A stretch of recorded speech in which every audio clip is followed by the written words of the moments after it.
comments as we continue with the broadcast. Also, the numbers to call will be running down on your screen. 22047 is the SMS short code.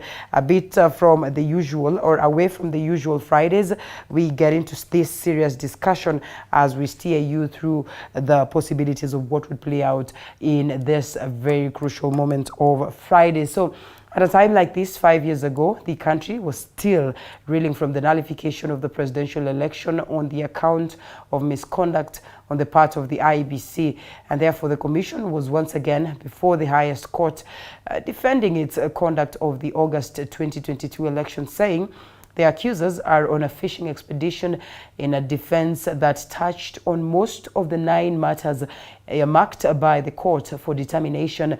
And Moige William followed the proceedings and filed this very report. Exactly 5 years after the Supreme Court nullified the 2017 presidential election over irregularities and illegalities committed by the Independent Electoral and Boundaries Commission, the electoral body was once again before the Supreme Court defending itself over allegations of bungling the August 9th, 2022 general election. Good morning. And after 7 petitioners, 5 more than those who petitioned the poll in the first election in 2017, had a field day in court on Wednesday in their bid to convince the 7-judge bench. The IEBC had its response cut out as it went all out to show how this year's election was above board. In this election, because of the decision that was rendered by this court in the Raila Odinga decision in 2017, the Commission, in reconceptualizing or reconfiguring its electoral architecture, gave a public portal for people to be able to also follow, thereby meeting the constitutional imperative of transparency. IEBC legal team led by Professor Githu Muigai told the court that the poll body conducted a free, fair and verifiable election, fully guided by Constitution and the Supreme Court decision of 2017, albeit admitting facing a number of challenges. Were the few errors that are admitted by IEBC of a magnitude to allow this court to set aside the election? It is our humble submission that the answer is no. Muigai even took a swipe at lawyers representing Raila Odinga, who won various elective seats in the August election for what he says is applying double standards. There are no less than 3 governors addressing you elected under this election. There are no less than 4 senators elected under this election. And there are no less than 4 members of parliament elected under this election.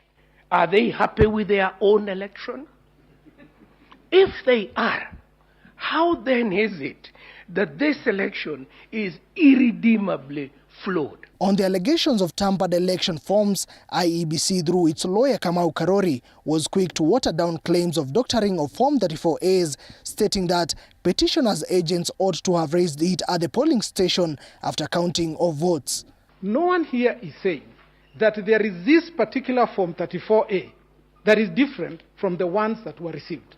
IEBC also got to respond to the issue raised by petitioners relating to the technology used to conduct the 2022 polls, with lawyers demonstrating that IEBC system has a number of security measures, making it almost impenetrable despite over 180 million attempts. It is purely because of that verifiability that we are able to hear our colleagues appearing on this other side for the petitioners saying that they saw a gentleman called so-and-so who accessed the system.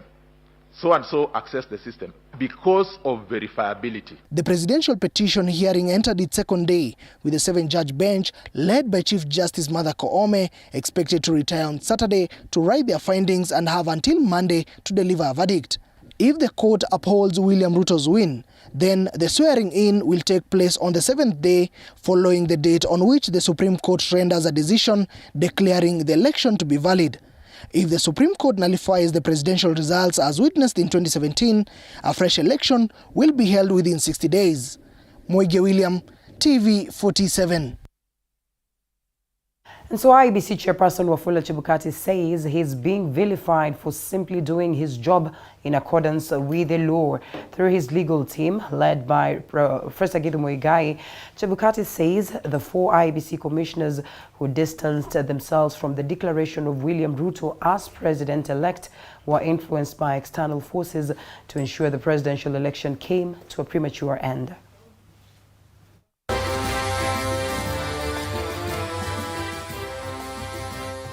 On the respondent's day in court, former Attorney General Professor Githu Muigai took to the stand. He was here to represent the man in the eye of a storm, IEBC's chairman Wafula Chebukati and IEBC. In his presentation, Githu shot down submissions and allegations raised by petitioners on Wednesday, saying they lacked evidence and were only interested in launching attacks at Chebukati. It is made worse, my ladies and my lords, by the fact that the petitions make grave allegations of a criminal nature: fraud, tampering with election materials and results, conspiracy to unlawfully influence an election outcome, and even implied treason. Implied treason. All that without a shred of evidence. All that without a shred of evidence, especially as it relates to the Honorable Chebukati, the chairman of the commission. The vilification against this gentleman goes beyond anything we have ever had before in this courthouse. It was personalized. It was vindictive. It intended to lower his standing in our community and within the legal profession. It was unwarranted. There is nothing wrong with IEBC. There is nothing wrong with Wafula Chebukati. There is something very wrong. There is something very wrong in the way the persons who participate in the electoral process accept winning or losing. That's the problem. Chebukati is being accused of, among others, being a lone ranger and failing to consult other IEBC commissioners in making key commission decisions, that he assigned himself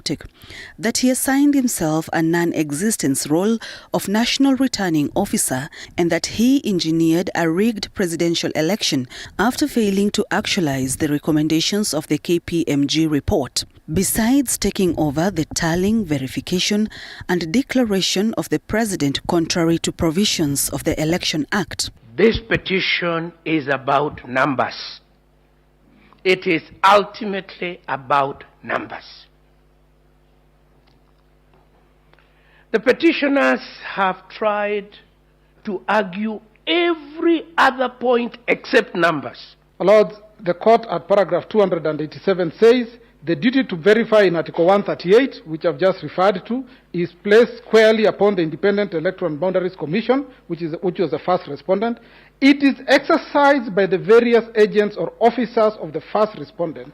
That is to say, the presiding officer at a polling station, the returning officer at the constituency level, and the chair at the National Tallying Center. No reference here to members of the commission. Chebukati, through his lawyers, also refuted claims of being at the heart of a plot to compromise the election results transmission system after a section of the petitioners alleged that his close associates, including his PA, accessed the IEBC server remotely. On the issue of the declaration of the presidential results without announcing the results from 27 constituencies, the commission, under the chairmanship of Wafula Chebukati, says it was due to the chaos at the Bomas of Kenya. Nobody is saying that the number that was declared by the chairman is wrong, because according to us, the numbers achieved by the president-elect is different because they have calculated it. The number achieved by the second was a different number because they have calculated it. Nobody is talking numbers here. All that they are saying is trying to challenge the process that went on. at the National Tallying Center. But nobody is saying that any particular number is wrong. Chebukati declared Deputy President William Ruto president-elect in the August general election, but Raila Odinga believes he was denied victory and wants the election nullified. Githu insisted that the general election was conducted within the law, saying it was hailed as one of the most open and transparent elections. The court will issue its verdict on the petition by Monday. Sharon Baranga, TV 47.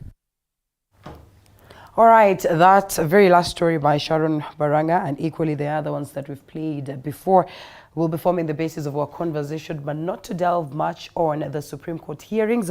It is the last day of the hearing, and therefore we're looking forward to see what it is that will play out with all the other people incorporated. We are looking forward to see how then the petitioners will make their final submissions as the judges set to, retreat, and then they'll be coming back with the judgment sometime on the 5th of September.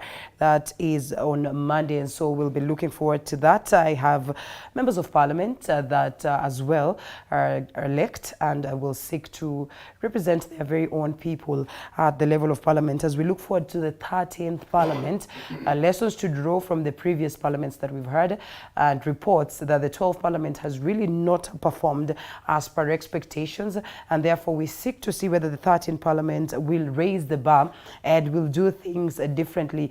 Questions of interference, questions of them acting as though they are not independent, understanding that they are an arm of government that should function independently, will be raised, obviously, and we seek to see how they present bills and aspects of representation for purposes of making sure that the sobriety, getting us policies as a nation and policies that will drive and steer us forward. And so we look forward to get to this conversation in a bit, as we see how different leaders from different quarters have started working, governors from different counties or in different counties as well, our systems running, and this in a bit to make sure that they deliver on the manifestos that they presented to the people. We will be expecting to get a hold of Honorable Member of Parliament elect, that is Member of Parliament elect, that is Kawanji Ko, none other than John Juguna, had defended his seat, and that is successfully. That's why we say Member of Parliament. Actually, until the next Parliament is on, he still is representing his people, as well as Honorable Lillian Sioi, who is Trans Nzoia woman representative, and joins us for the very first time, and equally her first time in Parliament. We get to understand just what she seeks to do for the people of Trans Nzoia, above everything, the women. And in studio with me is Honorable Maurice Kakai Bissau, Member of Parliament elect of Kiminini constituency, one that is well known based on the fact that the previous Member of Parliament was pretty much active in Parliament, and therefore we seek to understand how he does it different.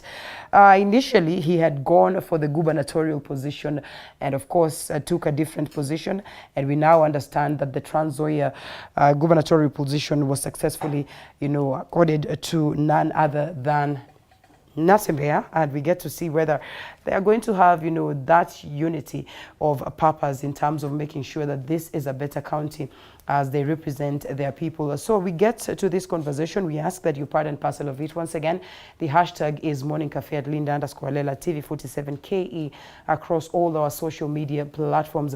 Mheshimiwa, good morning. Good morning, Linda. Thank you so much for creating time after a series of planning. Thank you. Finally, you're here. Thank you. Must have been a tough one on ground on the question of politics. Perhaps that's the reason why you never made it all these times that we ever planned. Yes. It was pretty hectic, as everyone was jostling for positions. I agree. And we had to align and realign with different teams that were created up, so pretty busy. But thank God, finally, we've come together. And you make it to Parliament. Congratulations. Do you regret that you realigned and decided to adjust downwards? Because then one want to look at a gubernatorial position as way superior than a Member of Parliament position. I think politics is like a game of football. And as a good player, you can always realign and say, I'm playing midfield, I'm striking, I'm defending. So, for me to have come in as a Member of Parliament, despite having contested for gubernatorial, really doesn't change much. What is important is service to the voters, yes, right. All right, and we'll be coming to the functions of the members of parliament. And when we talk about service, of course, the common mwananchi then wants to understand just what do you mean, because there are people who've not been successfully, defended their bid just because they came with beautiful manifestos and they said, we're going to fix this road and we're going to do this and that. And because the common mwananchi really did not understand the role of a member of parliament, still does not understand the role of a member of parliament, they said, because you did not fix this road, then you're not going to find your way back to parliament. Some of these ones, I think, are very important matters that the people need to discuss. But before we get to that, allow us to introduce the woman representative of Trans Nzoia County as well, your county, right? Yes. Joins us this morning for this very crucial conversation. Also a member of parliament, and therefore will be sitting in parliament, and we get to understand just what plans she has for the people of Trans Nzoia County as their mother. Good morning, Mheshimiwa. Good morning to you. You're well. My name is Lilian Chebet Sioi, Yes. MP-elect Trans Nzoia County. And I want to thank you so much for hosting us today. It's a pleasure. And I want to appreciate the people of Trans Nzoia for having elected me, trusting in me, believing in me that I'm going to deliver. And I want to promise them that I'm ready, very ready to deliver to them. And we are going to work hand in hand to ensure that we give the people of Trans Nzoia the best. Thank you so much. All right, welcome on board once again. And Santi Sana also, we say it's not an easy thing to get people who present themselves to serve the people, and therefore we appreciate this. And shooting straight to the proceedings that have been ongoing as to the question of the Supreme Court ruling, and that is on the presidential, that is result. Right Honorable Raila Odinga, alongside other petitioners, in total 9 of them, going out to the courts in request, actually 8, trying to challenge or to question what really played out during the presidential vote. And of course, the courier one, in this case, saying that the Right Honorable Raila Odinga's petition should be quashed out. If we look at what has been playing out at the level of the courts from the time of the pre-trial, Tuesday, coming to the first moment of hearing, Wednesday, and yesterday, Thursday, a moment of respondents as well, presenting their submissions, and lastly today, before the courts or the judges then would retreat to come back with a judgment. What do you make of the proceedings so far? What I would say, Linda, I know first of all, having been in an election before and lost is a very painful exercise. It really draws you back, and whoever also has been declared the elect also sticks on it. Yeah. So both parties pulling each other. And first of all, the pain of the loser and the joy of the elect, and then in between there are squabbles. Right. It's mine, it's not yours, it's quite a challenge. So first of all, to both parties, I know exactly what the feeling is like. But 2, again, by the fact that the matter is at the Supreme Court, with the Supremos, to make a supreme decision, I would say that both sides have argued their cases, and what we'd like to see is fairness. We'd like really the court to analyze it so that for the future institutions, for the future election disputes, at least there's a proper reference on how this needs to be resolved. Right. So to me, again, we have it to our highest court, the apex court, and what we expect to see is fairness. So that after that also, as a country, we can progress and sort of, make sure that, what we're supposed to do for the country, we do it for the country. Yeah. And by the end of it all, politics do come and go. But the country still remains. So whatever happens, we would like to see a peaceful transition. We would like to see things coming back into normality or normalcy, and see how we could move on. All right. Well, Mheshimiwa Lilian, what do you make of the proceedings so far? And the conversation that is on board, the submissions that have been made by the petitioners, as well as those ones by the respondents, as we look forward to a rejoinder or the final submissions from the petitioners today. On my side, I would like to say that First of all, I started voting in 2017. That was my first time I voted. And these cases of people having been not comfortable with the votes has been there since. On my side, this is my first time I was vying for this seat of women rep. And I knew that you have to take care of your votes. You need to have your agents so that you get to know the votes you've gotten even before it is announced. I don't know how the presidential candidates were doing their things, but I expect they should be having their figures by now. Unfortunately, even the complainants are not telling us exactly what they got, because we needed to hear them say, we are not comfortable with these results. This is what we got.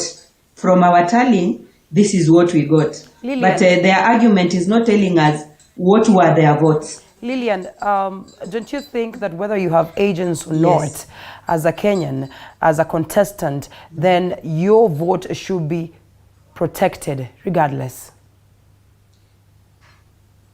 You need to be protected, but you also need to put your hand. You also need to be you understand that to play a part in your side, so that when you it's expensive, and you should be knowing that it is expensive, and that is why you are getting into politics. Well, this is interesting. Mheshimiwa, I need now, to... what I expected... yeah. I also want to tell you this. We knew that we had the agents of the party for those people who felt it is expensive on their side. Now, the party was providing the agents for them. We also need to hear what the agents of the party are telling us, that this is our tally and we are not ready to accept these other results. But now we are not seeing the agents of the party telling us what they got. That is what is making us feel like there is something fishy going on. But I'm proud that Kenyans have grown politically. At the moment, they are calm. We are waiting for the judges to give us the results. Whichever way we are ready. If at all they will say that we go for a rerun, it's okay. If at all they will tell us who was the winner, we are ready for that. But we want to maintain calmness. And as you have seen, when we compare with the previous elections that has been there is a lot of calmness. Kenyans have grown, and we are leaving everything to the IEBC to decide, and now the judges, because the case is at court. Well, interesting submission right there, that you should have agents on ground, and I think that surfaced sometimes in 2017 as well, a pronouncement by Judge Philomena Mwilu. But constitutionally speaking, whether you have agents on ground or you do not. Okay, I agree. A very interesting point. Good morning, my women rep. Lillian, good morning. To you, Mr. Bissau, MP-elect Kilimini. And good morning to you. Morning, and congratulations once again. Thank you. I think I agree. Thank you so much, brother. Yes, I agree with you that, look, we need to see fairness, we need to see calmness. But my point of departure here is there are very good leaders there. Let's roll down and get back to the basics, to the lower seats. An example, MCAs. We've got very good MCAs, an example, leaders down there, even MPs, even women rep. But because of their incapacity to raise agents, an example, you know, they've ended up probably having some challenges. So to me, whether you have agents or you don't have agents, we want to have institutions that will be able to protect your vote, whether you're in there or you're not in there. So even as we look at some of these issues, the question is, how do we build these institutions such that for you, you know, the Mama Mboga there, the border, you've decided to run for a seat, or maybe you've also gone for presidential and you don't have that capacity. Do we have institutions in place, or can we build institutions in place with or without agents? Right. You as a Kenyan, constitutionally, your voter can be protected. So I think also we need to look at, have, you know, that bigger picture. The bigger also picture. looking into the future. And I think, Lillian, we have to appreciate the fact that this is your first stab and a successful one for that matter. I do not know how much of monies you put into this, in as much as we're being told that it's quite an expensive affair. I'd want to look at your neighbor, Toto, who also is pretty much a young girl, and I would want to assume that she really did not have so much of resources. Sometimes you can just go back to the people and you speak to them and they buy to you and they buy into your ideologies and all that. You want to tell me that they had all this, you know, agents, all this expensive fare to make sure that they got their vote. And if such is the precedence that we set, what is left of our political situation where we look forward to get to a point where people are going to be elected on basis of ideology and not the monies that they dish out there? And when we're talking about, you know, this aspect of it being an expensive affair, then where do we leave these talks of voter bribery and interference of the process? Linda. Yes. Linda. Hello. Yes, Lillian, we can hear you. Yeah, I think I said we also had the agents from the party. Yes. So that means if you don't have money to pay your own agents, then you have an agent of the party who was taking care of the votes of the president, the MP, all the party members, all the candidates of the party that were vying. So those ones that never had the money to employ the agents could rely on the party agents to get their results, even before the results are announced by the... And you will agree with me that Azimio One Kenya Alliance really did have agents on ground. And we are not seeing their results from their agents. Well, because that is what we wanted to hear. To me, I think Linda, we shelve this one, yes. To me, Linda, right. With or without agents, your vote. Any Kenyan, despite the seat that you contesting, there has to be that constitutional opportunity to protect that particular vote. Right. So the issue of agents, having agents or not having agents, it's neither here nor there. But most important is any Kenyan contesting for any seat, the system, because IEBC is through the taxpayers' money. So every individual has the right, with or without agents. So, but you will also agree with us that you know, in this postmortem process, we would want to understand what is this that Azimio One Kenya did not do right, such that we have gotten to this level. Well, upon the declaration of the court, and which we do not know what direction then the court will take us. Right. But questions linger as to what really could have informed for us to get to this very point. And so we take a short break, and then we come back, perhaps unpack that, and as we also get to understand what informed your shift from UDA to this other side, that is Azimio One Kenya Alliance, and whether there's some tenets of regret, and looking at how politics is shaping up after this break. Okay.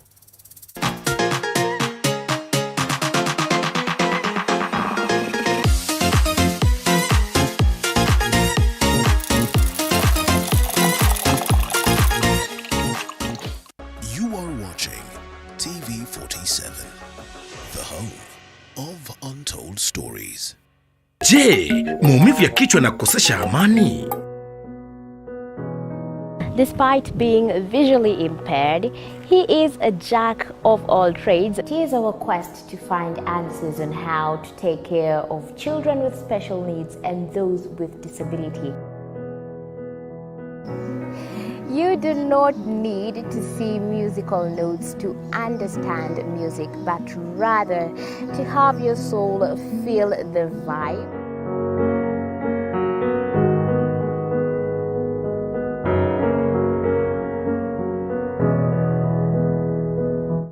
Actually, for us to make a wheelchair, we have to take measurements of the user. After doing my assessment, I get to know the parent.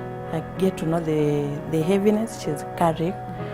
Disability comes at different stages of life.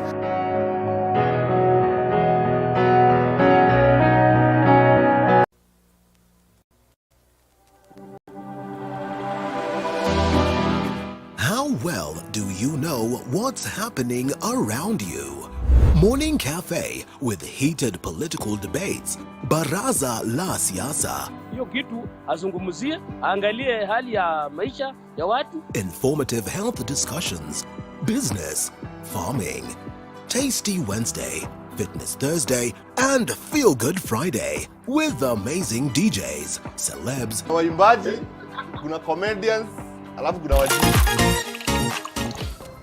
All right, welcome back to the broadcast. A moment of just looking at the case at the Supreme Court, but importantly focusing on the 13th Parliament, what it will be like, and most importantly, the leaders that I have on board this morning as they tell us what plans they have in terms of representing their people. That is total aspect of representation. Honorable Kakai Bissau is with us this morning, Kiminini Member of Parliament-elect, as well as Trans Nzoia woman representative-elect Lillian Chebet-Yoi with us, joining us virtually. And so we come to you, Mheshimiwa, once again. And if it weren't for us going to the Supreme Court, then we'd be talking of a possible Kenya Kwanza government. Perhaps we'll be talking of, this moment of inauguration and this moment of getting the president-elect to be sworn in. But then again, we are at the level of the courts. Do you have confidence that, there's still hope for the Azimio One Kenya side now that you align to them? I think the matter is Supremo. Being discussed with the Supremos and in therefore, the Supreme Court. So let's leave it for the Supremos. I doubt Lillian Chebet would argue that way. Yeah, do you? But as I said, I mean, having been on the Azimio side, yes, and I think the matter is in court. So I believe that for the legal team that has presented the case, they believe that they had the case to argue. Right. The other side also the same. But again, it's to the Supremo, actually the judges, to really decide. And therefore, in this case, you successfully slide away from my question. It is fine. No. Lillian Chebet, do you agree that we should wait for the determination of the court without... Because between you and I, what could we do? Nothing. We have to leave it for the Supremo to decide. I agree. Yes. Yeah. But you have the petitioners holding their heads, and their shoulders high. They're confident that this will be theirs to win. On the other side, the respondents. Lillian, what would you say would be your expectation now that you seek to defend that position that your party boss then is the president-elect? I'm confident that we are going to take the win. Reason being, we started tallying the results of the president before even these other positions. So personally, I had the results of the president. And I know the results that were announced by Chebukati are the results that we got. Even before we went there, those are the results that we had. And it is in a public portal that any other person can access. We had the observers who have not complained. We had the agents from these other parties. For example, apart from the coalition, we had the agents from these other parties that were making a coalition. And they never complained before. So that means the results that were submitted and announced by our chairman Chebukati is the same results that we will have towards the end of the day. So let's just wait for the judgment of the court, but I'm positive that we are taking the seat. All right. Now let's shift gears, not in totality, but perhaps take this case to the level of the House where the two of you will be sitting. Right. And a couple of determinations, questions being raised as to the position of the Constitution. Some argue, including the judges themselves, that within the Constitution there is lacuna in law on some matters that we would require advisory, on some matters that perhaps in future we would want to consider an amendment process. And we all understand how important then the Parliament is in every aspect of amending a Constitution, whether it's through a referendum or through amendment at the level of the House. And matters like, possibility of us having the presidential vote separate from these other votes have been, brought on board by pundits, by specialists, and proposals being made. We all understand that this then has to be declared upon some adjustments that would be made at the level of the Parliament. Do you suppose that in future this is one thing that we would perhaps want to consider? To me, I think it's a very good idea, because if you look at the current voting pattern where you're given 6 ballot papers. It's quite strenuous, especially to some of the population's interior, even logistically. So to me, separation of the parliamentary and the presidential vote, or the other seats, plus presidential, I think it will make a lot of sense. It will be somehow, you know, costly, because you'll have to sort of split the logistical cost, having the voting on 2 different dates. But it makes a lot of sense. It creates a sort of more vigil in terms of, probably you'll have less of these issues of going to Supreme Court and stuff, agents who are missing. One of the issues that also my women rep, Madam Lillian, was also raising, the issue of agents. If, an example, you split this vote into 2 different dates. An example, have the parliamentary, the MCAs and the other seats being held in August, and maybe the presidential one in December or a different date. I think the issue of agents will not come up, and you'll find that now there'll be a shift.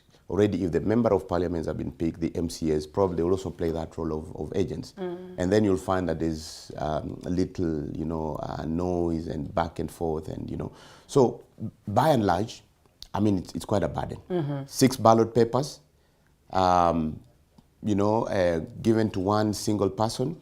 And remember, about list of names. Yes. And remember also, there are some places where you could have like 22 MCAs, you'll have like 10 member of parliament. And again, remember, 30%, an estimated 30% of the Kenyan voters are actually assisted voters. They're sort of illiterate, so they can't read and write. So you can imagine in the 6 ballot papers, it's quite a burden. So to me, it is something that if it's brought on the floor of parliament, is something we would quickly legislate with my support, that is the direction to go. All right. That also is a matter. I do not know what you make of it, Lillian Chebet, whether perhaps in future we might need to consider this, and this is likely to come to the floor of the House as well. That question of declaration of president, that is in the event that we go to the courts to challenge this, and the courts then would determine that the petitioner was, you know, supposed to be declared the winner, and, you know, the contrary happened. I mean, in as much as the elections law would provide for this, do you suppose that in future that is at the level of the Constitution, as we look forward to amend and make adjustments, that this could be considered in the sense that, you know, we do not have then to take Kenyans to an election hearing period after a declaration and determination and judgment presented by the legal minds, that perhaps then the win is rightfully for the petitioner? Do you suppose then we should get to a space where we say then declare them without taking Kenyans through the expensive, tedious and time-consuming process of an election? For me, I think the system that was there recently is the best to me, because let me refer to what my MP Bissau was saying. Supposing you don't have an agent, then you have other people who are watching over you, because we have to, the people who are, when we are tallying for the presidential results, the MCAs are there for all the parties, MPs are there, women reps are there. So that means we are able to get the results of the president, all of us. That means we are watching over each other. It makes it easier, it makes it cheaper on our side. And that is the reason as to why I'm still saying the results that were tallied, whether you had an agent or you did not have an agent, then the other person need to complain on your behalf, just to say that these are not the results that this candidate got, because they were there, they were present. And again, if at all we are going to change in terms of maybe having a different date for elections for the president and different for the MPs, at some point we'll have a low turn-up, because there are people who will be willing to elect the president and maybe not the MCA or the MP. But the moment we put them together, all of us, then the turn-up will be so good. Because whether you wanted to vote in the MCA or not, you are coming to vote for the president. In that case, you will be forced to vote for these other people, and now the turn-up will be so good for us. For me, I want to say this is one of the best that I've ever seen. Very transparent. And I never expected anybody to go to court. and report any case, because all of us were able to access the results, all the results for all the candidates. And I want to say that the results were valid. The process was so good. We were so calm. There was a lot of peace. And I want to appreciate that even now, because even people know what transpired. When you look at what people are going through at the moment, we are calm. That means they were contented with the results. But it is just good that the court rules out to make other people feel comfortable that even the case went to court and this is what we found out. It is important that they went to court, and let's wait for the judgment. All right, and I can almost envision a vibrant parliament already, yes? I think, Linda, my view is a bit divergent. If you look at the current voter apathy, it's because of this back and forth of my election was rigged. Well, you know, you look at Mombasa and Kakamega just recently. The turnout was very low because there was already these issues at the Supreme Court. So to me, if we could still separate them, it might look expensive initially, logistically, because you're separating the presidential and the other votes to be done on different dates. But going forward, it becomes cheaper. Because if you look at the cost of going to the Supreme Court right now, in terms of the, you know, the army of lawyers that have been deployed by IEBC, we are saying let's look at it and try to sort of improve the system and try to separate the two votes. And in any case today, an example, if the presidential vote will be held separately, an example, I know the women rep, my women rep will be the super agent of Kenya Kwanza. Kenya Kwanza. And I'm sure there'll be no monkey business. Just the same, I'll probably be an agent for the other coalition. So let's look at it from the totality. And I believe that in the 13th Parliament, these are some of the critical issues we're going to look at and try to sort of reform some of these basic issues. Asking ourselves, in the few elections that have passed, what have been the sticking points?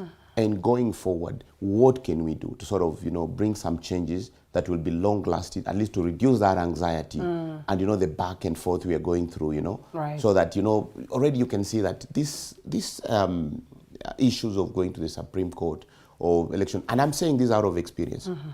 I lost the gubernatorial contest in 2017. And I believe also my vote was taken away. It's a very painful exercise. So what I did, I had to really do a lot of, you know, protection of the vote. Yes, this time round. So I'm saying, you know, as experience, when we move forward, what are we exactly supposed to do? And as brothers, voting is just one day on the calendar, but it polarizes us. It is polarized. So, but we can have some systems whereby, you know, we try to work it out such that, you know, there is less discourse, there is less displeasure. And then after elections, just that one day in a calendar in 5 years, and we move on. And we move on. You know, you finish and you shake hands, you say you won, thank you. Right. We meet again after 5 years. Another day. Yeah, fine. But you see, that's exactly what I had also asked Mheshimiwa Lillian as to the question of the declaration of the president. Yes. While there's a provision of this, you know, on the election laws, questions linger as to whether then we should have it incorporated at the level of the Constitution. Because as time goes by, then we understand our Constitution more. In the quest for posterity, do you suppose Kenyans really want to go for another election in the name of a rerun, in the name of a fresh election, looking at what played out in 2017? And Makiu, it has been a series of quite interesting, scaring, and, you know, democratic historic moments for us as a country, looking at 2007, 2008 post-election violence, then coming to 2013, when these two that were implicated at The Hague as well were elected in. And at this very moment, then we started the process of people going to challenge this at the level of the courts. And then coming to 2017, successfully challenging this, and we go to a fresh election. And then this moment here in 2022. Yeah, I think Kenyans are really fatigued. Everyone went there, an example, you went to vote, you know you wanted to vote for president. I went there to vote, same story, and everyone else. So the issue that is happening right now, you can tell, and I just referred to the last Monday's election in the two counties of Mombasa and Kakamega. There is that fatigue. And again, that's where we proactively say that the proposal of having the votes, you know, on two different dates, the presidential and the other ones, really make sense. But by and large, Kenyans are really fatigued. Kenyans are grappling with the issue of the economy. There are people sleeping angry out there. There are children who cannot go to school. There are people who are not covered medically. Challenges, there are people without shelter out there, people without water. And no back and forth, back and forth. And you can imagine what we are putting in terms of elections and all these things. That is why we have to ensure that in the future, elections are carried out once. If we competed Bissau and Linda, or Bissau and Lillian, we shake hands and we say thank you. And we wait for that election. But by and large as it is now, I think we've got the most expensive election globally, and things need to change. We need to really get value for money. All right, and conceding of leaders is also a very, very important thing. But it's one thing that poses some essence of fear to the common mwananchi. Right. Lillian, why I say this is because, first of all, you've heard people say that the likes of Right Honorable Raila Odinga then would pride on handshakes. And, you know, they always say that whenever the opposition and the government are in terms, then the common mwananchi should be worried in this very case. Perhaps that's the reason why we have had this voices of saying that Right Honorable Raila Odinga then is the person who came into government, and maybe the government really from that day onwards did not perform as expected. And therefore, while we say that there should be an opening, that is fine, we get to a space where we say, you have won successfully, let's shake hands, let's proceed and live to fight another day. In most cases, when this handshake is happening, then there's going to be involvement of this other party. You say, come, let's reason together, come, bring your manifesto, let's see what you had, let's try and combine this and work for the people of Kenya. Are we going to be, you know, getting a bloating government, ghost workers on board, and therefore then the taxpayers' money, or the taxpayers', yes, money then would go to pockets that do not really deserve? Linda, I think for me, opposition is very important. Yeah. Because now opposition will be oversighting the government. But the moment we have a handshake, we are going to have the difficulties in economy the way we've had it this time around. Because and playing the devil's advocate, I'd want to assume that it's not, Mheshimiwa, I'd want to assume that it's not like typically a handshake. I think Mheshimiwa Bissau in this case then would mean just accept and move on. Yeah. Is it really easy for our leaders to accept and move on? To concede defeat. Get over it, go do some other businesses without trying to, yeah? Very important, because in democracy we know that we will only have one winner towards the end of the day. So even when you are coming into politics, you know it is either you are going to take it or somebody else will take it. So you should be ready for either way. And in that case, when you win, the other person needs to support you. When you don't win, you need to concede defeat and join the other person in his victory, and maybe prepare for the next term to come and try your luck if you are going to get it. That is very important. But there is, I want to appreciate my MP elect Bissau, because he learned his lesson in 2017. He has said that his votes were rigged in, and he had to put in more effort to ensure that he got his votes this time around.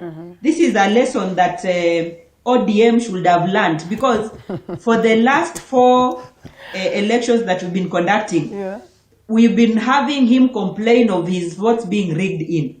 So I expect the first time he was rigged in, the second time, the third, this time round, I expected him to bring guards like never before. He has got so many supporters who can even volunteer. It doesn't mean that having an agent, you have to pay that agent. Your supporters can just come and volunteer to come and guard your votes.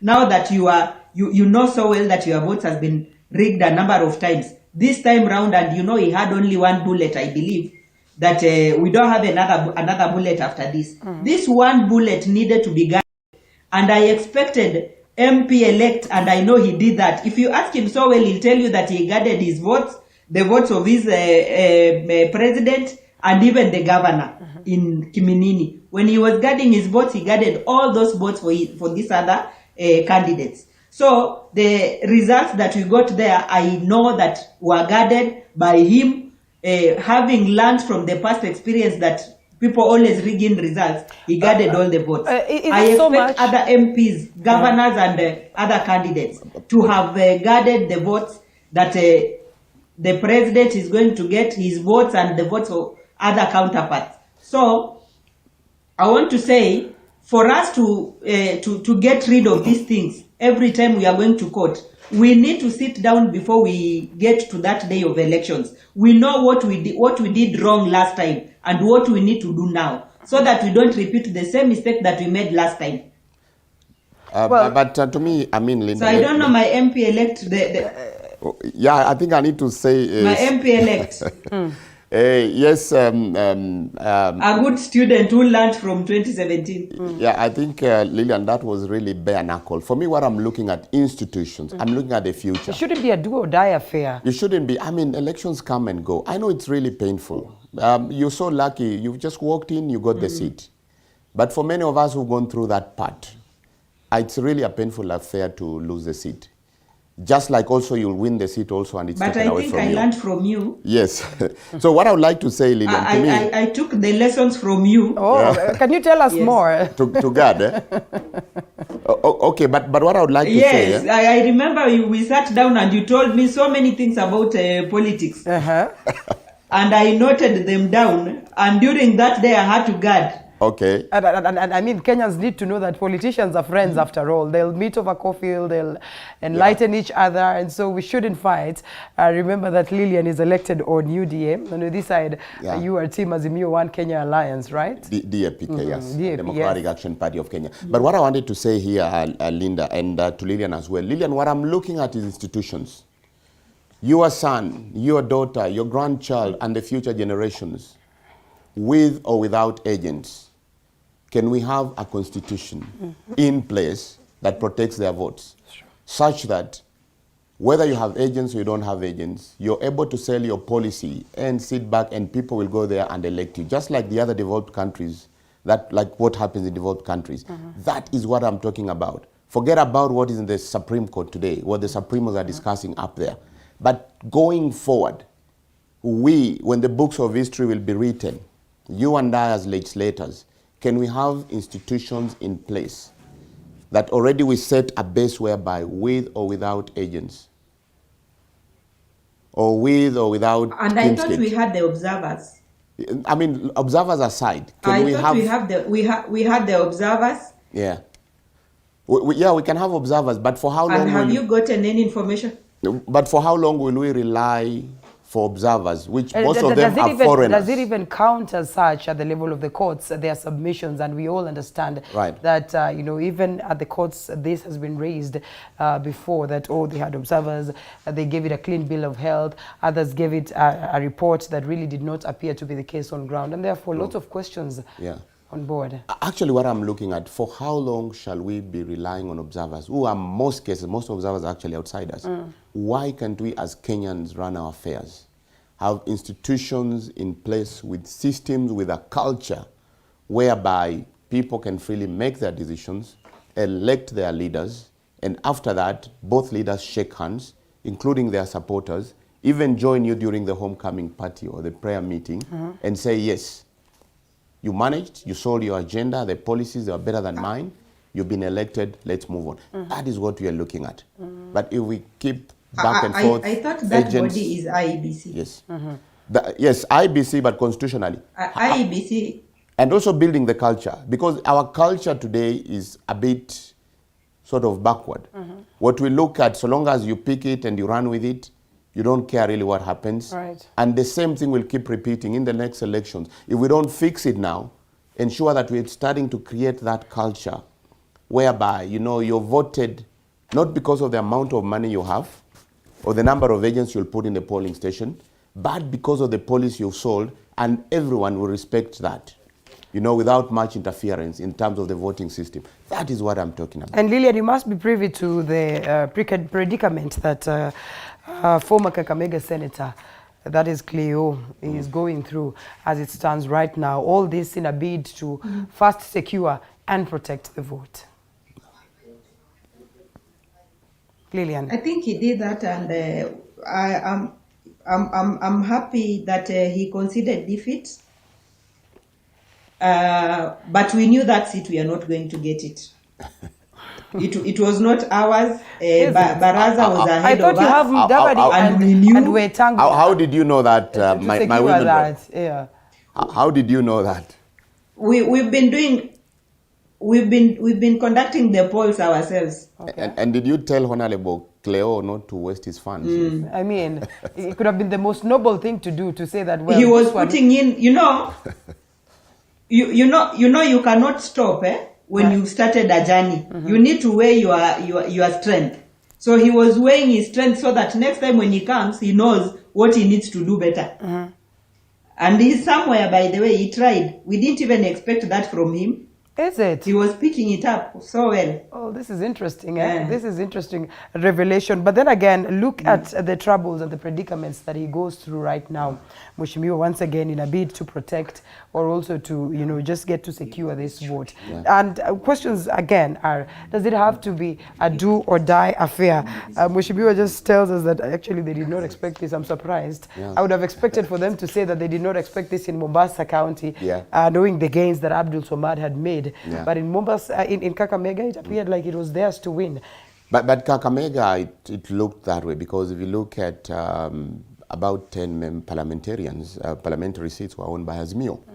And during the campaigns, I think the guys fell back. The Wangwes, people like Salasia, Mugabe in Lukuyani, they all went back, and they were really pushing for that. Our friend Nabina Bwera also rolled back. So 10 parliamentarians in Kakamega won by Azimio, and they had to fall back there. I mean, that we knew that the seat had been backed by Azimio. That was a straight win. Okay. All right, interesting. We take a short break, and we take a look at some of the messages that I'm getting this morning, and your people have so much hope in your, position as Member of Parliament, as well as the position of Lillian as their woman representative. And therefore, we need to know, what is this hope that you sell to them? What is this guarantee that you give them that theirs will be, it will be for them to win, in the sense of the representation that you will accord them at the level of Parliament? And so we take a short break, come back on that very note.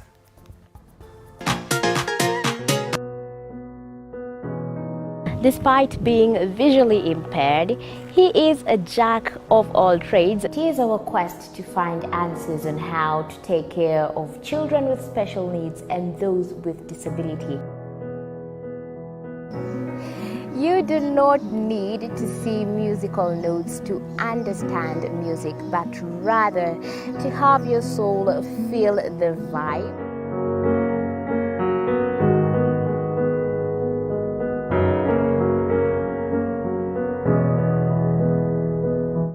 Actually, for us to make a wheelchair, we have to take measurements of the user. After doing my assessment, I get to know the parent, I get to know the heaviness she's carrying.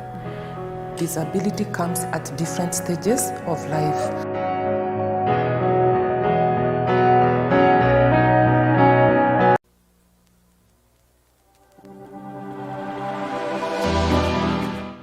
Well, do you know what's happening around you? Morning Cafe with heated political debates. Baraza la Siasa. Hiyo kitu azungumzie, angalie hali ya maisha ya watu. Informative health discussions. Business, farming. Tasty Wednesday, Fitness Thursday, and Feel Good Friday with amazing DJs, celebs, waimbaji, kuna comedians, alafu kuna wajinga. and music bands every Monday to Friday from 6 a.m. to 9 a.m.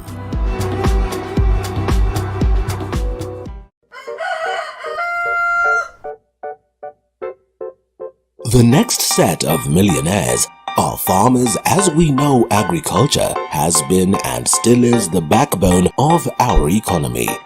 As we travel. The Honourable Member of Parliament elect of Kiminini constituency in Trans Nzoia County, is with us this morning, Honorable Maurice Kakai Bissau, as well as the woman representative of Trans Nzoia County, woman representative-elect, none other than Lillian Chebet-Yoi. And of course, she comes in at a very tight space, and therefore they look at her, was one of the few people who really have put up a proper fight in terms of getting this, and also a person then who will sell hope to the people of Trans Nzoia County. Mheshimiwa Lillian, the woman representative position first coming on board in line with affirmative action has been faulted for a long time. There are instances, even members of parliament themselves have argued that perhaps this seat should be scrapped off owing to how the former women representatives have performed. What do you make of the position right now? And as you come in as woman representative, just how different do you intend, with the new faces that we'll have on board, to work, to perform, to represent, to legislate and oversight, and make sure that this position then deserves or gets the glory that perhaps it deserves based on the few that I've spoken to? Thank you, Linda. This seat of women rep to me is a very important seat to the women, the people with disability, and the youths. Knowing that the youths are highly populated, women highly populated, and people with disability, with the kind of the nature they are in, we really need this seat, because this affirmative fund is a grant, meaning it is like a donation to these people. And knowing that women have got so many challenges and they need an extra hand to assist them, we really need this fund. And I want to say that bearing in mind that county is bigger, like for example, Trans Nzoia, we have 5 counties, 5 sub-counties. And we have the CDF, which is around 75 million. And we are having affirmative, which was declared fund unconstitutional. At 35 million. But I think it's just the name. They are going to change it. It will still be there. Okay, let me just talk about it, because it was there. Yes. And we have not gone into parliament to know that it will not be there. And we also know how parliamentarians I want operate. to say that we really need. Yes, knowing that they are the lawmakers.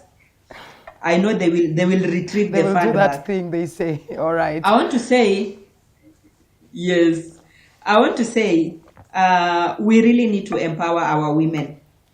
We have got so many women who are single mothers. We have got so many women who are more married to one man. And the fact that our economy has really grown, that means even this one man will not be able to take care of these women. So we need to empower the women so that we have them take care of their kids by themselves. And how are we going to do this? We need to have some projects for the women, especially those who are not employed. We have projects for them doing. We have the projects for them to ensure that they can be able to take care of themselves and even their kids. And I want to say, I have to do this in a different way. How am I going to do this? I need to incorporate them in everything that I do. We need to sit down, share, know what can be done in, for example, Gitwamba. What can we do in Gitwamba for the women of Gitwamba? What can be done there basically might be different from another place. The fund is not that huge. Something to do with bursaries. I don't think I'll have a budget for the bursary, because it will not bring any impact to them. You give them 2,000 for the bursary, that is not enough for the school fees of that kid. That means the kid will still be sent home.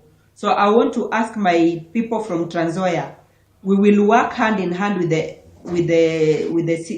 MPs and the governors to ensure that they get the bursaries from these 2 offices. But in my office, I would like to identify projects for the women, for people with disability, and for the youth. And I'll make good use of the youth, because we also need to look for other funding. We need to lobby. We need to find these NGOs in the country. We need to find the donors from outside the country, so that they can assist us to give us some donation to add on top of what we are going to put up those projects that we are planning to do. And when the disbursement comes, it will be very transparent the way the voting pattern of this time around has been so transparent. We will ensure that we tell them what we have received, what we intend to do, and we welcome all the views that they have, the ideas they have, because I'm only here to assist them, guide them, but not lead them. I need their advice too, their ideas too. We sit down together and ensure that we are coming up with something that is going to be of help to the people of Trans Nzoia. Our youth who are unemployed, we want to write good proposals. We want to see if we can open some consultancy firms. We want to ensure that the 30% that has been allocated to the youths, women and people with disability, they have not been accessing the 30% in counties. They have not been accessing the 30% in the national government because nobody was there to ensure that they get their share and guide them on how to get there and how to ensure that they access this development fund that has been allocated to them.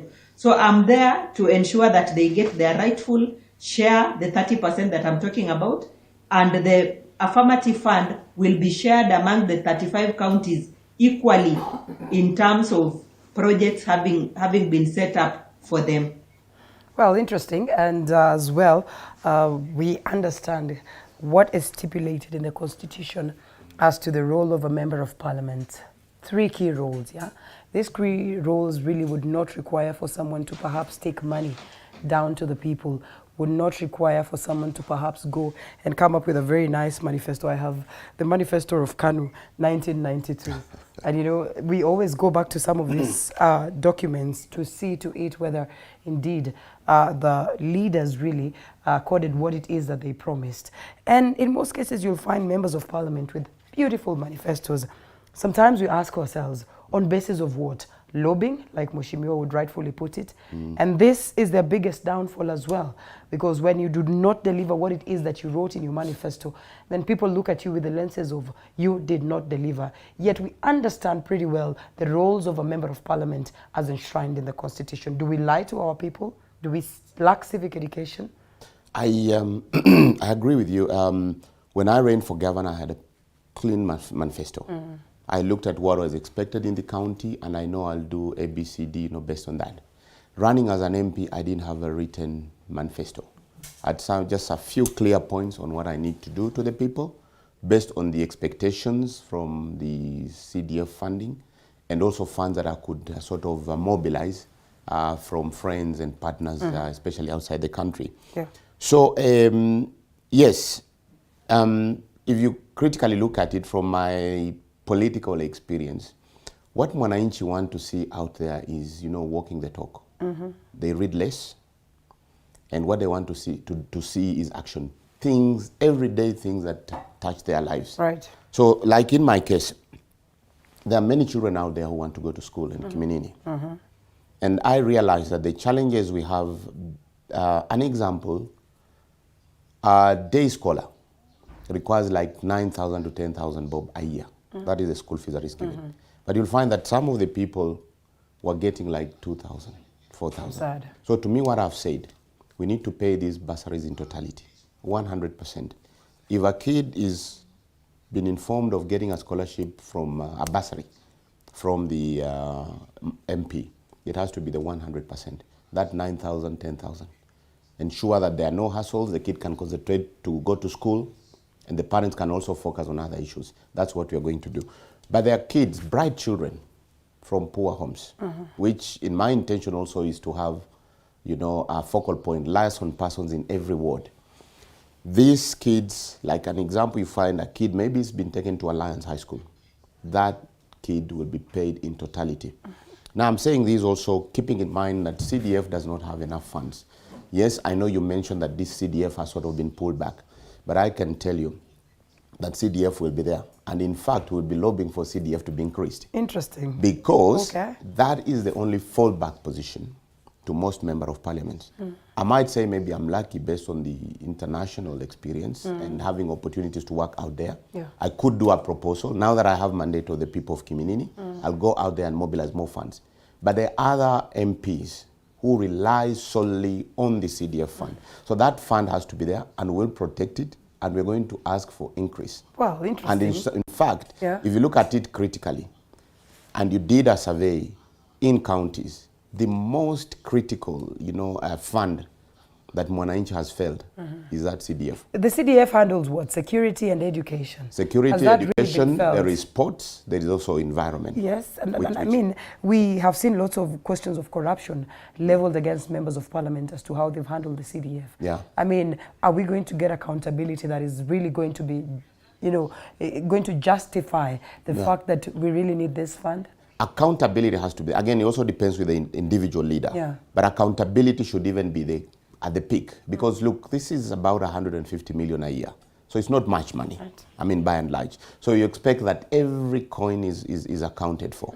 Now, again, it's the individual leaders to decide if they want to serve the people in the right manner without, corruption. But you will agree with me, they say Nazibovu Warabu Yanzima, and therefore, if these individual leaders do not, do justice in this case as to the funds, then automatically it taints the entire thing. And perhaps that's the reason why I asked Lillian that, just because we've not had so much of activity, and perhaps there is activity, just that it has not been felt coming from the women representative, there's that general feel that perhaps we do not need this. I agree, Linda. There's been a lot of corruption. An example, doing the surveys in my own constituency, I realized that even forms, to complete a form, you have to pay 2,000 bob. Yeah.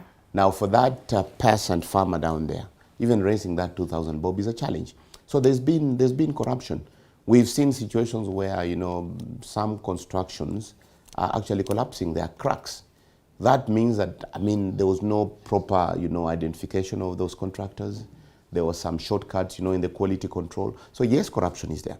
And it's up to us as leaders to try to ensure that, look, for those little resources that we're given to cover our people, we use them in the most appropriate manner. So again, back to the point, bursaries, critical. Yeah. I was saying, especially for bright children from poor homes, those children will be given 100% sponsorship. Yeah. I have an opportunity also to discuss with my current governor, Natembea, who also happens to be my party, and there are things we've agreed. I know the CDF funding is very limited, but by and large, we've talked and we've agreed that, look, there'll be a clear balance, an example across the 5 sub-counties. And I'm also happy to report that, look, the team we have, we might be in different parties, but we, Lillian, an example, Mheshimiwa Lillian, our women rep, Mheshimiwa Alan Chesang as our senator, and many other MCAs, of course, from different parties. We want to take Trans Nzoia to different heights. And we want to work together, party issues aside. And again, the governor being there as the head of the county would also expect that the issues of tribalism is put aside. And as you know, Trans Nzoia is cosmopolitan. It's like, the small Kenya. So it's quite sensitive the way you handle issues. We've got even the minority of the minority. An example, the Singweros are found on the Cherengani side, who are actually one of the smallest groups around. So I would be very confident at this point to say that, look, we've got a team, despite our, being in different political parties, we're going to move. Now, where I will not manage in terms of bursaries, in terms of numbers, we'll certainly work with the governor to try and support from the county level, because he's got a bigger basket. But apart from that, I'll also use my international networks to try and bring in more fundings to try and work on the issue of the bursaries. Issue of sports, I know there are kids who are not probably very good in classes, but they're very good in sports. Talent, Trans Nzoia. By and large, if you look at 80% of the football teams in Kenya, good players from Trans Nzoia. Patrick Shim, Sami Sholei, Mwangale, Najok, those are people we played football with. So there's a lot of talent. You remember Kitale FC? We had a very good team. So to me already, as I speak, we would wish in the next 3 months we'll have established a football team, Kiminini United Football Club. And I'm going to really work on it, knowing that that is also part of employment. There are those children who would like to support, pull out talent, work with scouts so that in the future, you can see a son of Trans Nzoia playing for Chelsea, Manchester United, etc., etc. So sports, I'm going also to put it on my top agenda. It's something also that our governor has spoken of establishing, like 5 stadiums, including the main stadium in town. So these are things also we're going to work with. Already we've started identifying a piece of land. where now we'll have to collaborate with the county government to put in that stadia in Kiminini. And the football team I'm talking about is not only for boys, but also for girls. And it doesn't mean that we don't care about the other sports. We'll have to look at athletics. We'll have to look at musicians, an example. We'll have to tap the entire talent and really support them. And as I said, the CDF kit is not sufficient, but I will work with the governor. I'll also look out there to try, and now that I have the mandate, I could do proposals, go stand in front of donors, defend it and bring in more funding. Okay. Another critical thing in our backyard, which this also brings me very close with my women rep, because like on the CDF, there is the WESO fund, where she also has to nominate some people to work with. Yeah. So despite being in different formations, we still have to work together. And I'll come to that question of formations, very important. So we'll still have to work together. Yeah. Livelihoods through WESO funds, women coming up with CBOs, disabled persons coming up with CBOs, the youth, the borders, and we try to see how we could, disperse those fundings. And my intention is also to bring in more funding. And on livelihoods, an example, we're talking about creation of employment. Like in those groups, I remember during my campaigns, I've promised that in every groups, but I'll start with the widows, we'll be giving 5 grade animals to every group, and a few goats. But priority will be for widows, the disabled persons. We also talked, of course, about single mothers, and not forgetting the village elders, because these guys have been doing a wonderful job. They've got salaries, and so they'll be part of the people we'll be prioritizing in terms of assisting them on livelihoods. Mheshimiwa, why place this heavy burden on your shoulders, yet your work in the Constitution is clearly cut? This will push you to go an extra mile in lobbying, in meeting people, in making sure that this comes back home. Why not focus on properly, representing these people in parliament, properly oversighting and properly legislating, and perhaps this then would impress the people, because that's at that level of parliament, we have a big gap. But before you respond, let's allow Lillian come in so that we do not let her out in the cold so much. So Lillian, do you suppose there will be that need to lobby for more funds for women representatives? This I am asking because I've had a sitting with a former Moranga member of women representative, that is Sabina Chege, as well as we have evidently seen that there are women representatives that have opted to go for constituency level positions, that is member of parliament position outrightly, as opposed to focusing on the women representative position, which would mean then they're representing the entire county and not just a constituency. Is it because the funding is pretty much similar to what members of parliament get, and therefore the burden even more? I think it's because the burden on the women rep is too big. Bearing in mind that we only have around 35 million per year, and that is money for the whole county. Yet we are having a sub-county, the MP having 75 million for development. So if you weigh, it is a big burden being a woman rep, bearing in mind that the fund is for the whole county and it is very little. Probably that could be the reason as to why they are moving to the MP level and leaving the women representative. And come to think of it, it is something that we also need to discuss in the parliament. We need to have that fund increased, because we cannot be having 35 million for the whole county and have 75 million for one sub-county. So this is another issue that we are coming to raise. We are coming to lobby to ensure that that funding has been increased. As I said earlier, we have this funding for the women, for the people with disability and the youths. When you look at the population of the youths, it is too high. The women also, it's too big. That means we really need to increase that fund. Well, for us to move smoothly, to ensure that we empower these women and we empower the youth. And there is something I also wanted to add.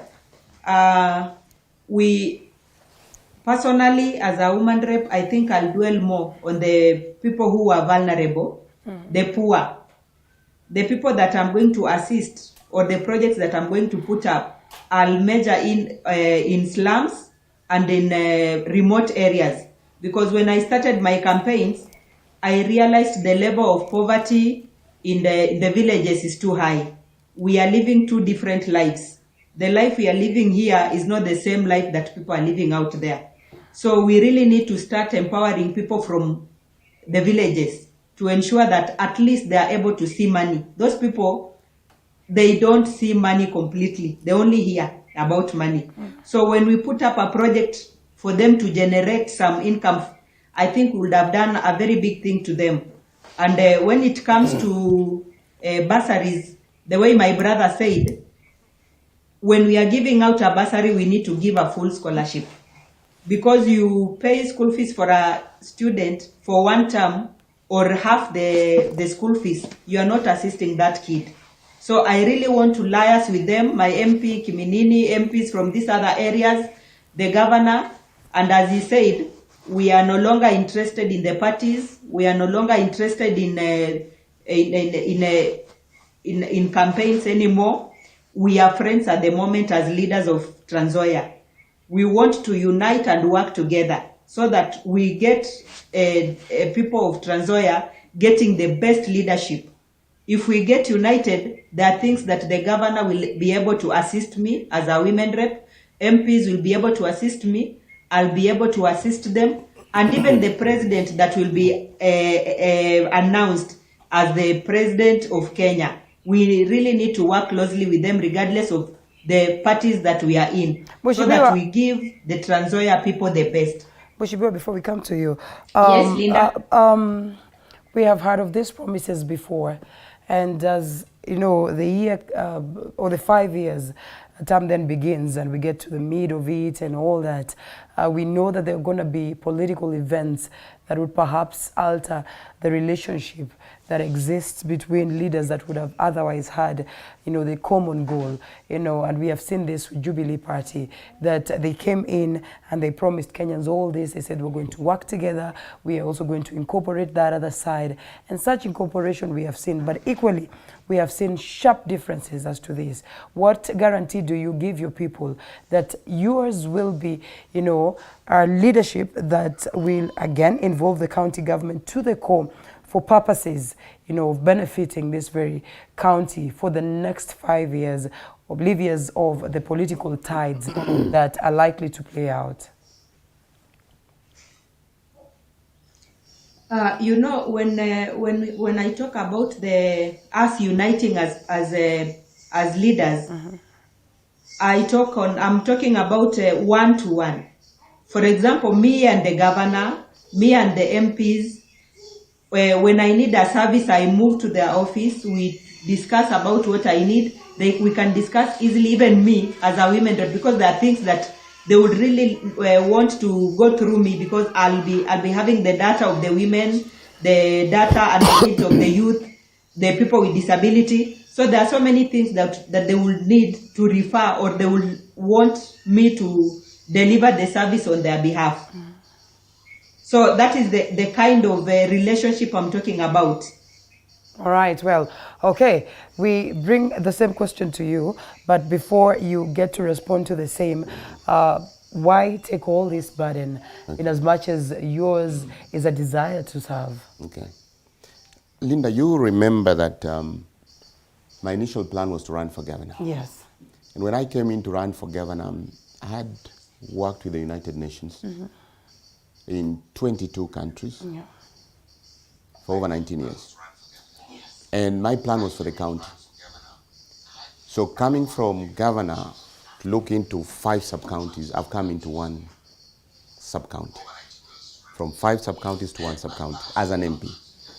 And some of these things I'm talking about, they're things I have done.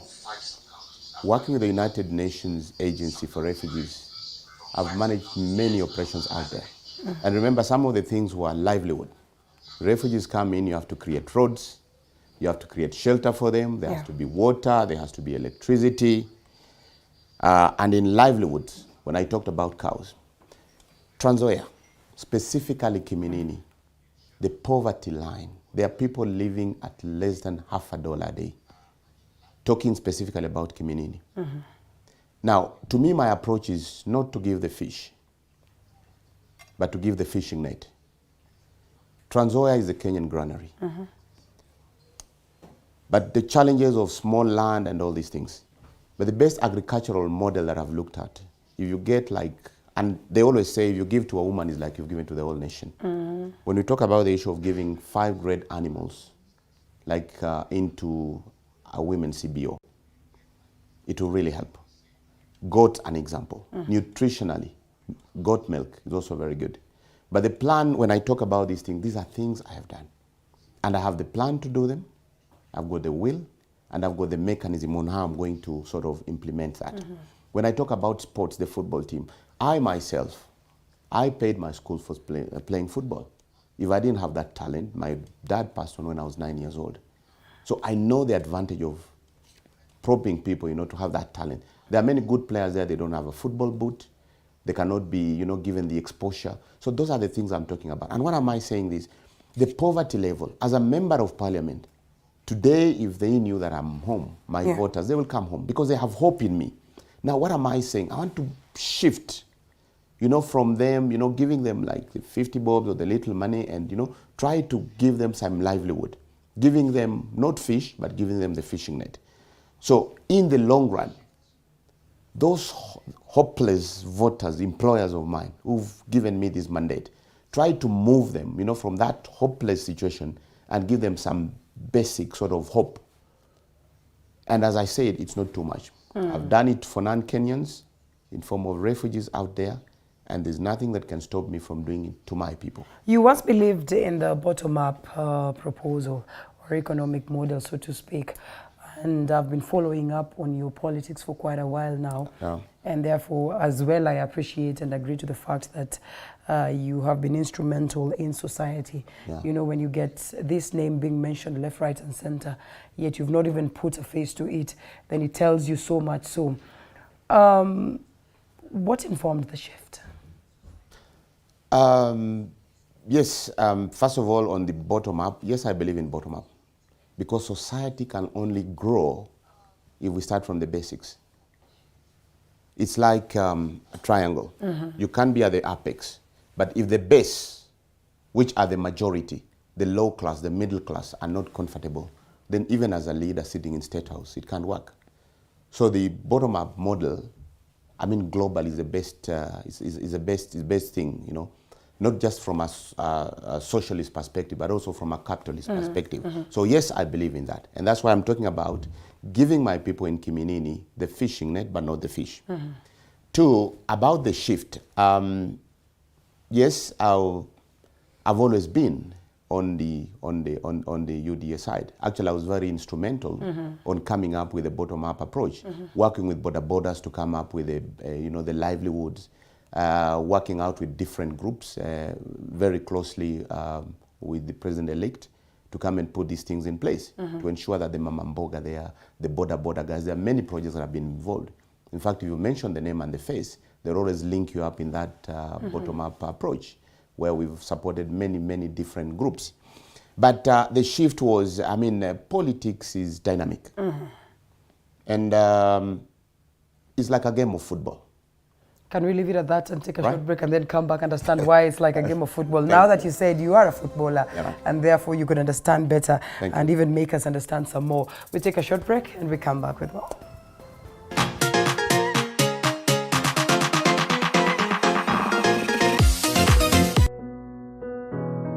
Despite being visually impaired, he is a jack of all trades. It is our quest to find answers on how to take care of children with special needs and those with disability.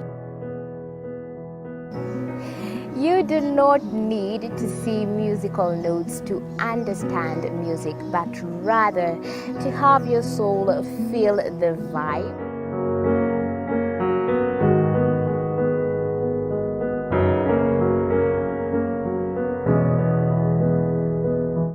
Actually, for us to make a wheelchair, we have to take measurements of the user. After doing my assessment, I get to know the parent.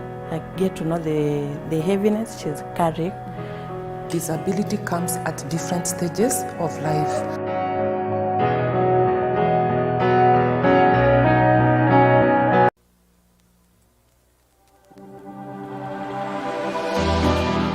How well do you know what's happening around you? Morning Cafe with heated political debates.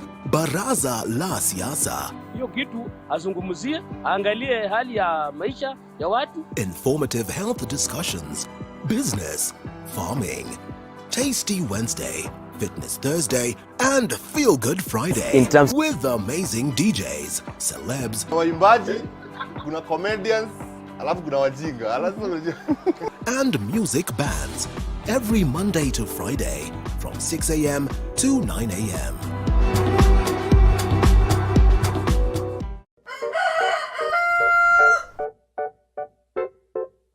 The next Despite being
watching TV 47, the home of untold stories.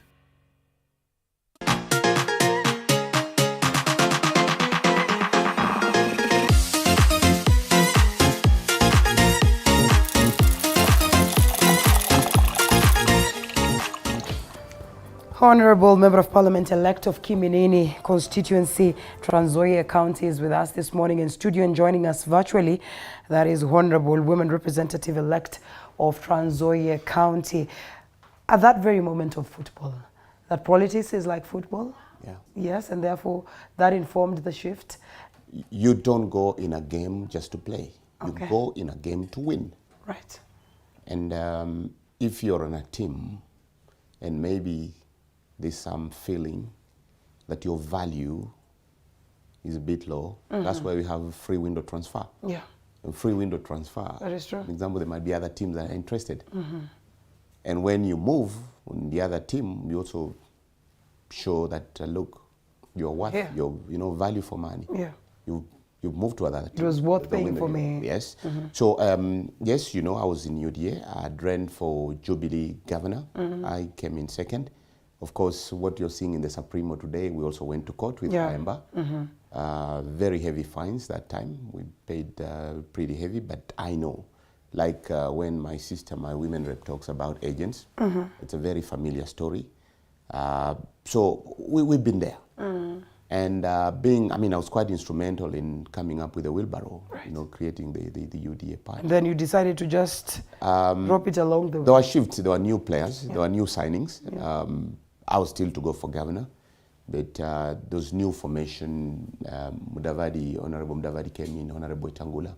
And of course, Honorable Itangula is an assertive negotiator, a negotiator that he will take the governorship of Trans Nzoia on a Ford Kenya ticket. So that meant that Chris was to be the candidate. And when I looked at all the mathematics, I said, okay, I will move instead of playing striker. Okay. I will come back and play defense as an MP for Kiminini, team up with Natembea to play midfield. And then by 20th of August, 6 a.m. in the morning. We do the counting of the votes, and we look at each other in the eye and we say, look, these are the performance of both the teams. So that is what under the bridge, that is how I ended up on the other side. 10th of August, it was yours to win. You do not regret? I don't regret. I have gone into a formation where I could work with my brother George, you know, and as I said, politics is local. So we had to do the readjustment, and there we are. Here we are. How are you going to rewrite the history of women in this country? We look at Nakuru, we smile because it is an activity of women's. We look at and we look at Embu, we look at, you know, Meru, we look at Kwale, we look at Kirinyaga once again, all these areas, and we celebrate the achievement that women are getting, a majority of them coming on board on affirmative basis, and, you know, to take up the mantle and shift gears and seek elective positions successfully. You're coming in for the very first time. You must be having, you know, this one thing that you think will change the narrative of women in Trans Nzoia County as well as in the country.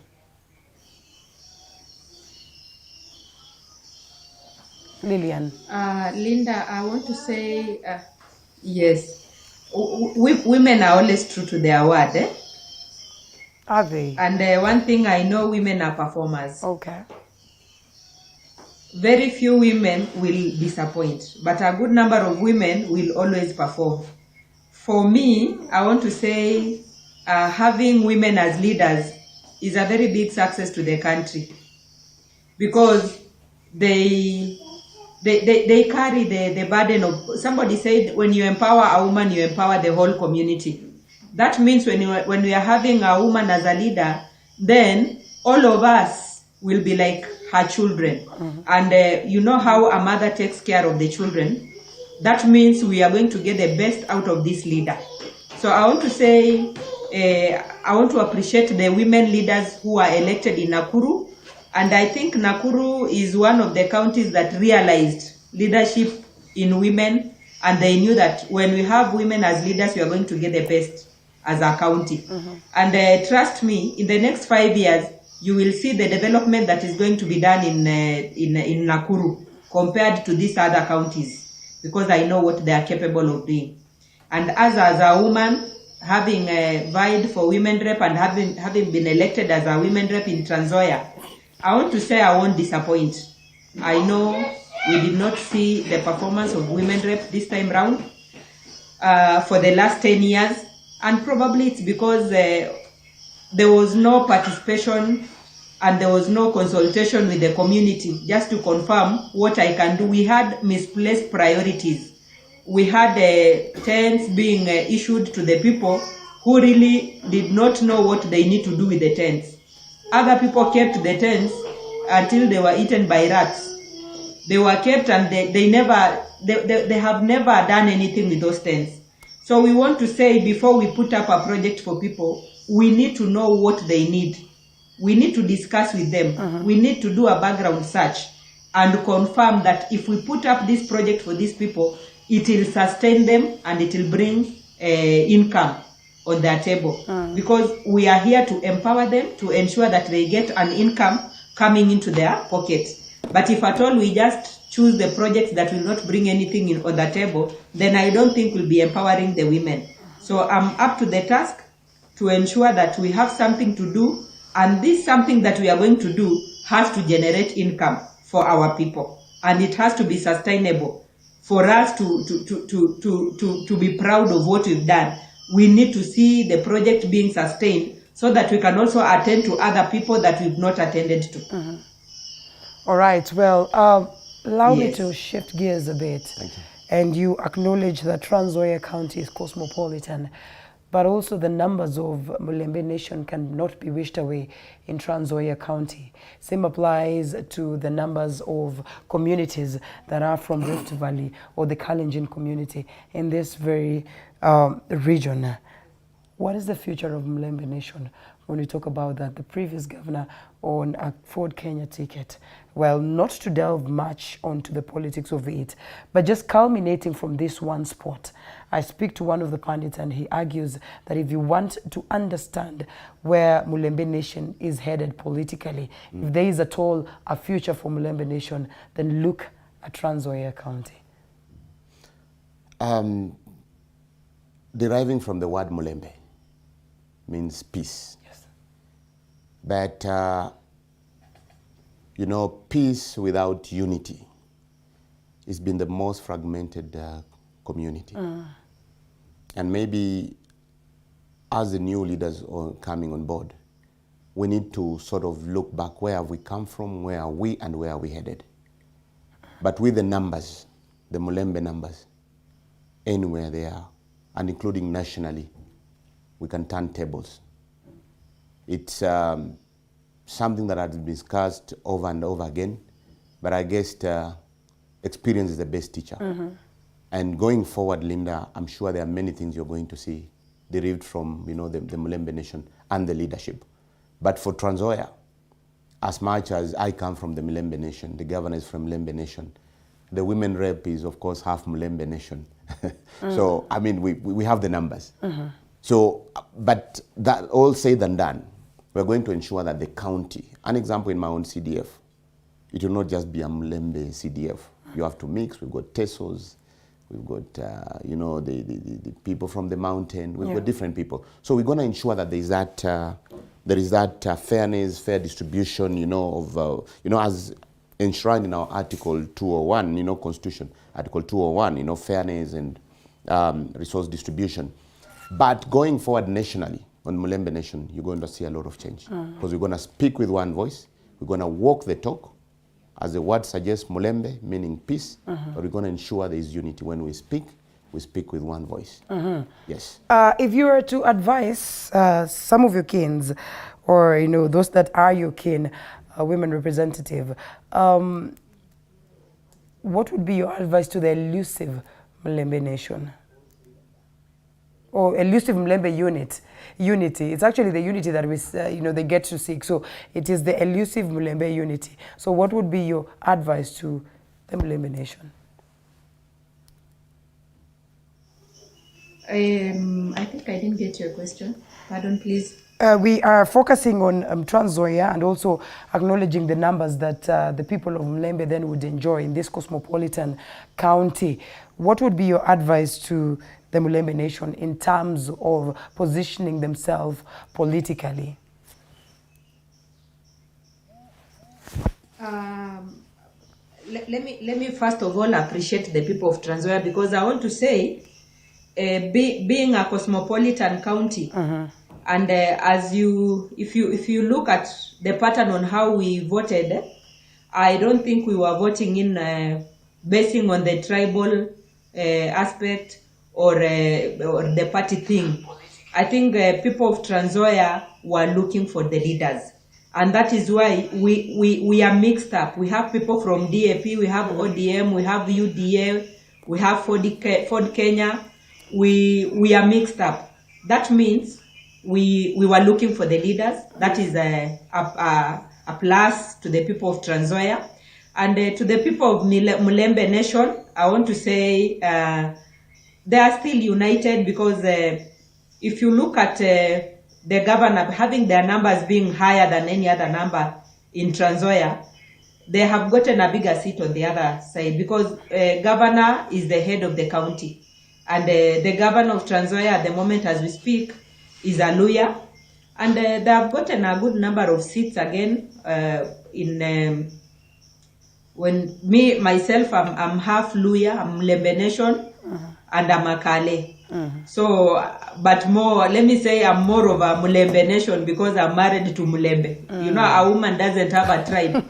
That's true. Being married there, I want to count myself on the other side. Right. Because I'm a wife to the Kimweis. So, a good number of lawyers have gotten numbers in Trans Nzoia. Without forgetting, these other tribes have also gotten the numbers. And I want to say, people of Trans Nzoia, I don't think they went tribal. We were looking for the leaders. I want to thank the people of Trans Nzoia so much. And I want other people from other counties to emulate what the Trans Nzoia people have done, because we are getting out of tribal thing. Yeah. Well, whether we're going to shun tribalism in totality also is one thing that Kenyans yearn and look forward to. While we pride in where it is that we come from, we also remind ourselves that we should not be segregated on basis of tribe. And lots of feedback right here. I see you have lots of fans, you know, people who are watching and looking forward to the kind of leadership that you are bound to bring on board. I think it will be injustice if I do not read out some of these comments. My member of parliament, you're so cool. I know you've gone through much, but the past is behind. Most observers are never independent. There are a couple of them. My woman representative, keep going on. Well, the best for you, especially in support of women and youth. All the best, Mama Lilian Sioi. Sasa hapa tunangoja kazi tu. That is what it is that they say. Let's ask an honest question. This is a tight one as to the Supreme Court ruling. What if Ruto and his team did what Azimio guys did, in addition to making phone calls to the commission? What would Azimio be saying today? And I mean, lots of questions as regard to the same. What are their views on the ruling by 5 Supreme Court judges that the NGCDF Act violates the principles of the separation of powers, hence unconstitutional? I think we've somehow responded to that. And we've also had one person saying that they appreciate what it is that you have done and that you've gotten this role, that you have showcased this even before you were a member of parliament in terms of working with the people, and therefore they wish you nothing but the best. Lots of feedback and questions as to, you know, just what is expected of you moving forward. But yes, the 13th parliament. Your expectations for the same? Are you excited? Are you looking forward to make it as vibrant and different from the 12th one? You are going to meet members of parliament who've been there before, and you are also going there as new faces. What should we anticipate? Thank you, Linda. My expectation is a vibrant 13th parliament, a parliament that issue-based, discussing issues and supporting issues not from a political perspective, but from a perspective of, you know, looking at the humanitarian component, looking at the leadership component, looking at it from a legislator's perspective, pushing for bills that are going to really support, you know, and uplift our people from poverty, ensure there is good health, you know, security, and all those things that, you know, are envisaged in our constitution. So yes, I know a lot of work ahead of us as the 13th parliament. I mean, being new ones, we've got a lot to learn from the precincts of parliament. But I guess also we come from out here with a lot of experience. And I guess with our experience from out here, we're going to enrich the parliament and, you know, ensure that we contribute for it even to be the best parliament since the inception of the parliament. And yes, for my people of Kiminini, they'll be the first persons, because they're the ones who've employed me, they've sent me there. So whatever I'll be going to do, the great people of Kiminini will be a priority. Every bill that I'll present will be based on the fact that I'm presenting it due to my employers. But as I said, even during my campaigns, they are the village elders who've done a very great job. But these people are never recognized even within the government infrastructure or government setup. So my priority is to ensure that that bill for these village elders is actually, you know, tabled such that there's a way to reward them. Because today, look at it from this perspective. If today that particular village elder does not give feedback to the sub-chief, to the chief, to the county commander, to the regional commissioner, the big boy sitting in Nairobi in form of the PS, internal security, the internal security minister will not have feedback on what's happening. But these guys are doing a great job. Whenever there's an issue in the village, the first stopover is to these guys. They have to make phone calls. There's a scream at night in the neighbors. They're the ones who go out there. They need maybe a spotlight. Who buys them batteries? where do they get the airtime to call? Nobody recognizes them. So one of the priorities is to have that bill as well, to help these folks. And you'll see that it improve a lot of security also within our country. So that's the bill we want to put in place as a first bill, so that even within the county government, the governor should have a kit to support these persons in terms of the basics. Office infrastructure, some of them don't have offices. They've got no stipend. As a member of parliament, there should also be an opportunity, even just uniform, identify them in terms of security. You can stand out in a group and say, that is the village elder of this area. Right. It's raining.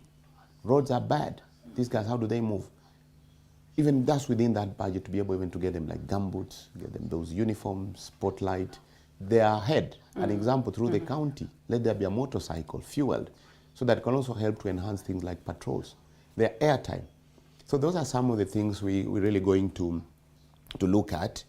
And again, if you look at devolution, we're talking about the constitutionally, devolution accepts, or rather provides an opportunity to up to 35%, but of the funding. But if you look today, it's hardly 15%. So we'd like more of that money of devolution, assuming that leaders will also take responsibility and minimize corruption. We need to see more funding increased, because the Constitution talks of about up to 35% of the budget. Today it's hardly 15. So we'd like to see that more funding comes down there, which of course not just to the kitties of the governors, but also on the CDF, because the first funding that is felt by the Mwananchi out there is the CDF funding. Yeah. So even as we talk about increasing the funds for the governors, we also want to see that CDF kitty either doubled or tripled. You know, but, by and large, the unconstitutional. Yes, but by and large, I think it will be a very, very exciting parliament, the 13th parliament, because we've got a lot of new experiences and exposure that we're going to bring in the house, and I promise you, it's going to be vibrant. If there's going to be a successful revival of the CDF, I will call you to say congratulations. Mheshimiwa Lilian, as we come to a close, with your face in it, what do you envision of the 13th Parliament? Pardon?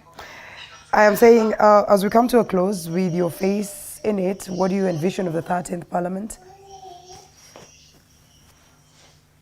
My party. The 13th Parliament. What are your expectations? What do you envision? 13th? Yes. Being my first time in the Parliament, recently I was there for orientation, and I was taught some things, and I think I'm excited and looking forward to being there. How I wish this case could not be there, so that by now maybe we could have started going to Parliament, so that I get to know what I'm supposed to do there and how it feels to be there. But I'm up to the task. I understand what I need to do, and one of the things that I really want to go and do is to push for some bills that are going to assist our people. I know there are some bills that were passed but have never been implemented. So making a follow-up on that to ensure that such bills have been implemented. Good example, I'm told the people with disability are supposed to be given medical cover, and there are some funds that they're supposed to be receiving on monthly basis. I'm told it's called cash transfer, of which a good number of people with disability have never gotten this money, and the ones that used to get, they're no longer getting the fund anymore. So that means we really need to be there and follow up to ensure that our people are getting what they're supposed to get, and push for the increment of the funds I told you for the Affirmative fund, which is not enough for the population I'm supposed to take care of, and the whole county for that amount of money. I'm eager to get there and see if we can push for this, so that we get an increment to ensure that every sub-county gets a good project that can be put up for the women youths and people with disability for them to get their sustainability from there. Right, amazing. Lillian, I am sure. I also want to talk about... make it very brief because we only have like 3 minutes here. A minute, please, Linda. Yes. Oh, all right. I just wanted to talk about the bottom-up thing, and to tell the people in the country that for us to get rid of poverty in our county, we have to start with the people down there, because there are so many people who don't have anything to do. They are idle and they have needs. So these people end up to be thieves. A good number of them ends up to be beggars. And when they are begging, they become a burden to these other people. So we really want to start from down there, empower the people at the bottom so that they have something to do. And I know when they have something to do, we are going to be safe. We are going to improve our economy, because nobody will be idling and reaping from where he never sowed. So hii issue yenye tunaongelea ya bottom up, I had my brother Bissau talking about it, and I'm happy that he knows we have to start from down there.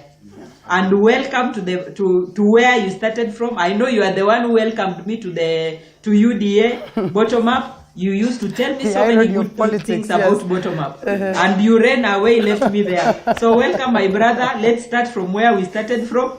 We empower the people from down there, and we forge ahead. The irony of politics. Mheshimiwa, as we close. Lillian, looking forward to working together despite the fact that we're in different formation. I'm sure the bottom line is the people of Trans Nzoia, the people of Kiminini are actually giving us this mandate. And mine is to say, let's work together. And as you know, politics is local. With all the other elected leaders, MCS, other member of parliaments, of course yourself and our senator and our governor, despite being in different formations, I mean, I look forward for us working together for the bigger good of our people and our nation at large.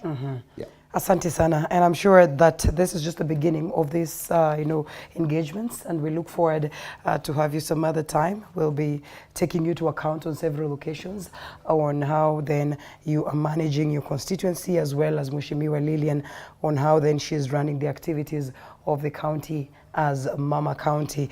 Reason why we have to close, we all understand that we have to cross over to the Supreme Court, and of course in a bit we get the hearings beginning at exactly 9 a.m. It's only 2 minutes to it. I have to appreciate Honorable Maurice Kakai Bissau, Member of Parliament-elect of Kiminini constituency, as well as Member of Parliament-elect that is in the position of Women Representative Lillian Chebet, that is Trans Nzoia County. Asante sana for speaking to us, Mama County. Looking forward to see you sometime in Nairobi as we kick the ball rolling. We close it at that, and as well, thank you so much for the immense feedback, so much right here that we cannot go through all, but we appreciate. We cross over to the Supreme Court